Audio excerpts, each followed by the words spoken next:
Hey everybody, welcome. I'm Mike Rocha, and today we're diving into the biggest question that most trumpet players have.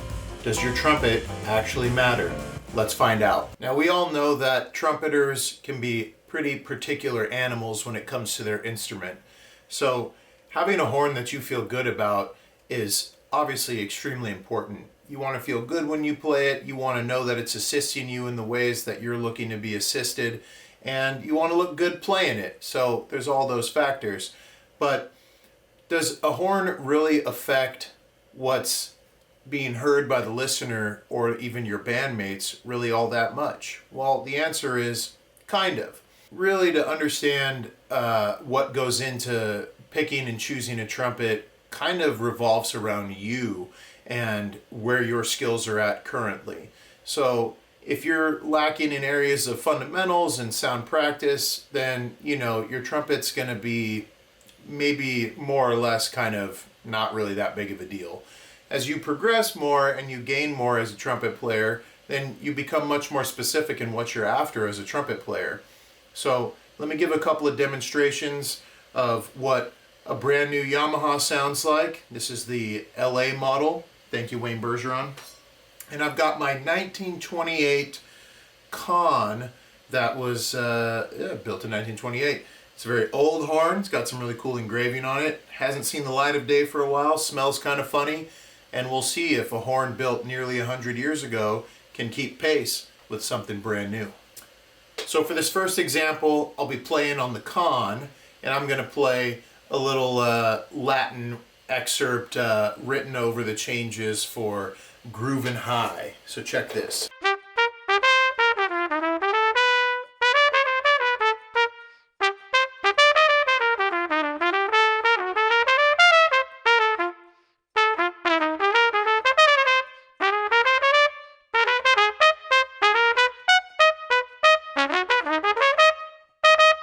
So in hearing the Con and in playing the Con, compared to my Yamaha, it feels actually rather good. I would say the blow is a little bit tighter, so I'm getting more resistance back than I do on the Yamaha. But let's go ahead and take a listen to this other horn and see if we can notice any timbre differences.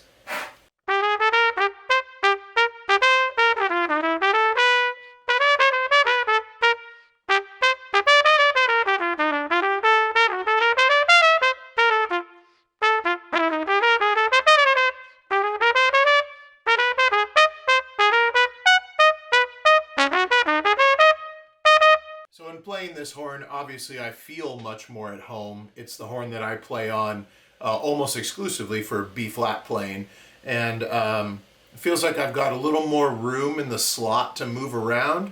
Feels like it's a little more forgiving as far as the articulations go, and I can blow into the horn a little bit more, which makes me feel like I've got more dynamic range. Now these all might be things that for a young player, they may not matter, they may not even occur to you when you're playing an instrument. I always recommend for my young students to go for the Yamaha student model. And for those of you who don't know, I've been sponsored by Yamaha since 2020.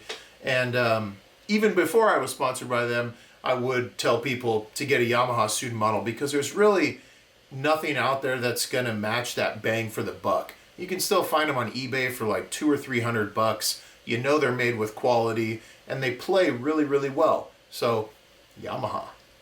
A couple more things that you might want to consider when choosing a trumpet is, what are you engaged with music-wise in your playing? Do you consider yourself more of a lead player? Do you consider yourself more of an orchestral player?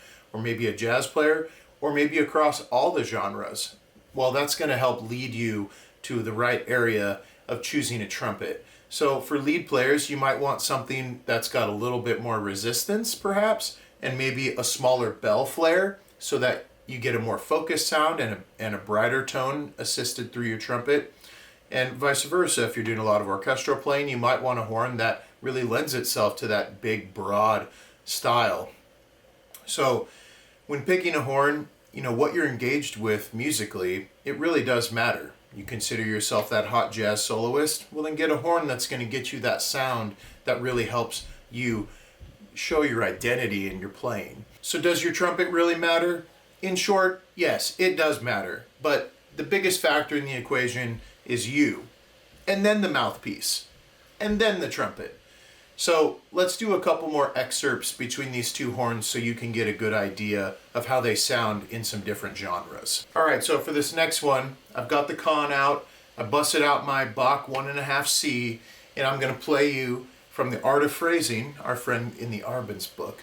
And this is number 1, Robin Adair. And I'm gonna play on both horns so you can get a good idea of some slow lyrical playing.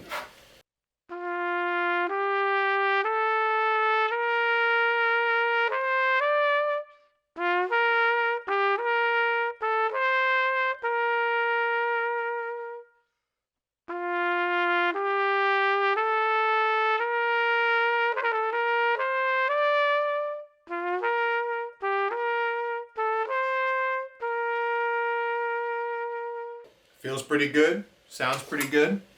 I can dig it. Now let's do that same thing on the Yamaha. See if you can tell the difference.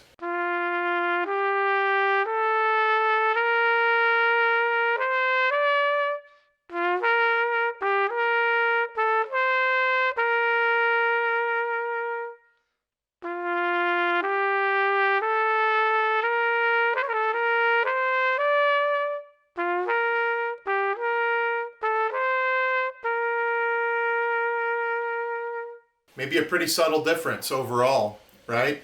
Maybe a slightly different tone color. Really what it's coming down to in this for me is how does it feel when I play it? And that's such a big part of it, right? If it feels good, then it probably is good for the most part. But if it feels good and it sounds funky, then maybe we need, to put a little more thought process into that before, we make a decision spending a bunch of money buying a trumpet. All right, so now let's check them out playing lead. Now, I know this con was definitely not designed with this in mind, but, why not? We're here. So how about a little Count Bubba?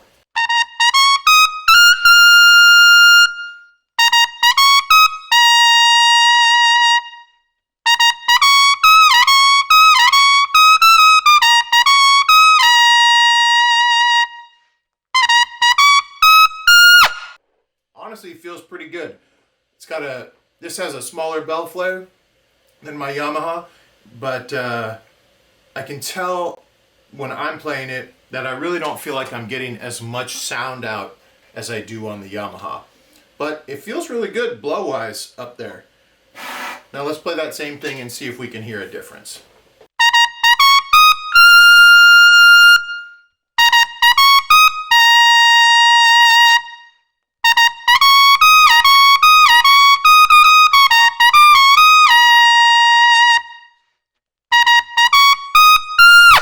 To be honest, feels like I actually have to work a little bit harder on the Yamaha. I think that added bit of resistance on the con is making playing lead a little bit easier. So maybe I could use it to take to a gig where I'm blowing some lead. Feels pretty good. But then again, it's like you want to go through a couple of gigs with it and see how it reacts in the moment and how you're feeling with it as you go through a performance or rehearsals or things like that. So anytime you can pick up a horn on like a return policy kind of deal, always a good idea. But I can't return my Yamaha, and I wouldn't. So which horn is right for you? Well, only you can decide such things. But one thing that I do recommend is put in a lot of time on your fundamentals and get your playing really together before you go and spend several thousands of dollars on a new trumpet. Be extremely mindful of what's going on. Understand yourself as well as you can and really work to build your foundation as a player. Now, if you found this video helpful, please give it a like, subscribe to the channel, and if you want to talk more about these kinds of things, please check out the Rocha Music Academy on my website, and I'll see you soon. Happy trumpeting.